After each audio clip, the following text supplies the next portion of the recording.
കുറെ ആൾക്കാർക്ക് എന്നോടൊരു വല്ലാത്ത വൈരാഗ്യവും ദേഷ്യവും ഒക്കെ ഉണ്ട്.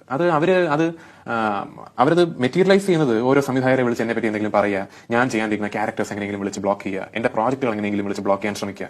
എനിക്ക് ചോദിക്കാനുള്ള വേറൊന്നുമല്ല. അതായത് ഇങ്ങനെയൊക്കെ ചെയ്യേണ്ടത് വലിയ വലിയ ആൾക്കാർക്കെതിരെയാണ്. ഞാനിവിടെ ആർക്കും ഒരു ഭീഷണിയൊന്നുമല്ല. ഞാനൊരു തുടക്കക്കാരനാണ്. ഞാൻ 10-12 സിനിമകളിൽ അഭിനയിച്ച ഒരു പുതുമുഖമാണ്. ഞാൻ മലയാള സിനിമയ്ക്ക് ഒരു ഒഴിച്ചുകൂടാനാവാത്ത ഘടകമൊന്നും ഞാൻ ആയിട്ടില്ല. നാളെ പൃഥ്വിരാജ് സുകുമാരൻ മലയാള സിനിമയിൽ ഇല്ലെങ്കിൽ അത് മലയാള സിനിമയ്ക്ക് ഒരു തീരാ നഷ്ടമൊന്നും അല്ല എന്ന് എനിക്ക് നന്നായിട്ട് അറിയാം. അപ്പൊ അങ്ങനെയുള്ള നിസ്സാരമായിട്ട് എന്റെ കൂട്ട് ഒരു ചെറിയ നടനെതിരെ ഇത്രയും ഭയങ്കരമായ എതിർപ്പുകളും ഇത്രയും എനിക്കെതിരെയുള്ള പ്രവർത്തനങ്ങളും ഒക്കെ അത്തരം ഒരു പവർ അതോറിറ്റിയുടെ ഭാഗത്തു നിന്നും ഒരു ഇടപെടൽ എനിക്കെതിരെ ഉണ്ടായിട്ടില്ല എന്ന് ഞാൻ ഇവിടെ പറഞ്ഞാൽ അങ്ങനെ ഒരു പവർ ഗ്രൂപ്പ് ഇല്ല എന്ന് എനിക്ക് അവകാശപ്പെടാൻ കഴിയില്ല. ഞാൻ അവരെ ഫേസ് ചെയ്യേണ്ടി വന്നിട്ടില്ല. അവരാൽ ഞാൻ ബാധിക്കപ്പെട്ടിട്ടില്ല.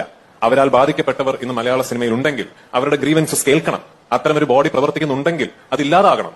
പക്ഷെ എനിക്ക് അതുണ്ട് എന്ന് പറയണമെങ്കിൽ ഡയറക്ട്ലി ഞാൻ അത് എക്സ്പീരിയൻസ് ചെയ്തിട്ടുണ്ടാകണം. ഞാൻ എക്സ്പീരിയൻസ് ചെയ്തിട്ടില്ല എന്നതുകൊണ്ട് അങ്ങനെ ഒരു ഗ്രൂപ്പ് ഇല്ല എന്നും എനിക്ക് പറയാൻ കഴിയില്ല.